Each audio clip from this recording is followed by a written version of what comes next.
As you know, the Bingas were slaves. They were slaves in Kentucky, and they escaped as a family with other people. So in the party, there were about 15 people. It was in the summer of 1836. Their master, General James Taylor Jr., had them go on a business trip for him to Louisville, Kentucky. So they were on a cart with horses. When they were almost at Louisville, they found a pocketbook on the road with a sum of $500 in it. So they took the pocketbook, and on weekend visits and during camp meetings with a family friend, Horace Hawkins, they planned their escape from slavery. So clearly Horace Hawkins could have been an Underground Railroad operative. We're not sure. But if he wasn't, then he knew some Underground Railroad operatives. So over several months, they planned their escape. An acquaintance living in Cincinnati named James Williams purchased a wagon team, a wagon, weapons, and whiskey, and arranged for a ferry boat. The family was given passes, weekend passes, to go to camp meeting. Instead of going to camp meeting, they embarked upon their escape. They went to the banks of the Ohio River, where a ferryman met them and carried them across the Ohio River, where the wagon team was waiting. On the 6th day, they boarded a steamship called Phoebus, where Captain Willie Burr heartily and happily greeted them, and then he took them into Amherstburg, Ontario, into the port there, where there was a group of people praising and worshiping and celebrating at their arrival. Well, as soon as they got to Amherstburg, Anthony Binga Sr. immediately started preaching and helping the newly freed slaves that were coming in, the constant flow. And then after that, he married Rhoda Story, and then they had a family. He became an ordained minister and started a church, the First Baptist Church of Amherstburg, and then a mission, an Underground Railroad mission attached to that ministry. And he worked that mission until slavery was over. He established a station, Underground Railroad station. That was kind of his church. It was probably like a little shack or something. And then again, what he did is he worked with Hiram Wilson and I think it's Isaac Rice, who was a white person. He didn't just say, oh, I did this by myself. He said they worked together and in creating provisions for other fugitives to come. They provided food, clothing.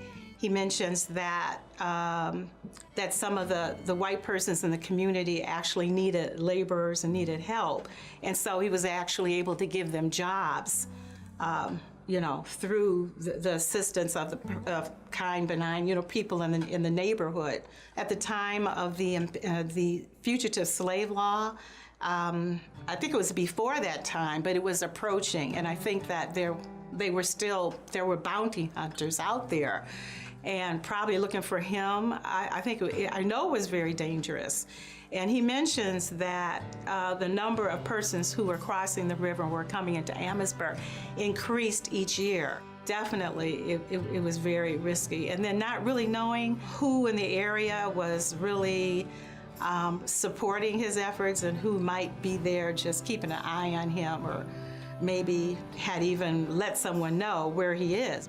I just felt he was really grateful that he made it and just believed, hey, I want to share. I want to make sure that everybody has the right for freedom. And he said, I could see he did whatever he could do to make that possible with others who had that same philosophy. Well, Amherstburg was a refuge. It was protection from enslavement. It became a home. It was a foundation for the upliftment of what became a notable family. My third great-grandfather, William W. Binga, was one of the ones who moved across into Detroit. And then he started a barber shop, and he was a barber, and he worked in different spots around in Detroit. And then they became property owners, and they rented to primarily freed slaves after slavery was over. And so they became property owners not only in Detroit, but in Windsor. They had a large family, and out of that family came Jesse Binga, who ended up being a real estate mogul, a banker. They called him a financer, and he basically helped to build the economy and the community of Southside Chicago. I stand on the shoulders of those people who strived for freedom, who did the best that they could to bring themselves up and to actually be business people and to contribute to society and help other people. It really taught me a lesson about you really need to know yourself. You need to know where you come from. You need to know who you are. You need to know why you want to do the things you do. When I think about the sacrifices that someone made, I wouldn't even be here, although it's not about me, but the risks that were taken in the name of freedom, and there were huge risks at that point, and the fortitude and the tenacity. And then it's not like, okay, I'm here now, let me just build my home, take care of my family. Also reaching out and extending a hand to others, to making sure that they have like the equal provisions and the equal rights.